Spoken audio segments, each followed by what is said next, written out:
lithi iBhayibheli wathi nobaba wakhe wathambisela abafuni ukuthi ntolibambe lento uDavide ugcotshiwe ubaba akagcotshwa kodwa sithola uJese ekwazi ukuthuma uDavide which means noma ungagcotshwa kanjani kodwa uJesu uyathumana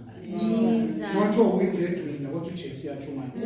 ngoba abantu abasha bahlupha ukuthi wanze uma esesebenza kasathinto noma kuthiwa kupowerful kanjani kodwa uJesu uyathumana mina mangingabheka kule card lithi ngihleli wonke umuntu yahleli ugoga vela athi sipho cela umenzele itiye ngiyona la understand ukuthi kunonkosikazi la endlini nalobola ngenza yonke into kunabantwana bakwazi ukwenza itiye kodwa fanele ukwazi ukuthi noma ngathiwa umfundisini kodwa uJesu wenza njani bazalwane uyathumana base ngaba naleyo mentality ukuthi thina sinabo Davide kuneyikhathi labo Jesu noma bengagcotshwanga noma benganayo imali noma bengafundanga abazali bethu kodwa makuyisikhathi ukuthi sibabalenze ukuthi unani ukuthi le tiye thengwe noma yini thengwe uJesu bazalwane uyathumana.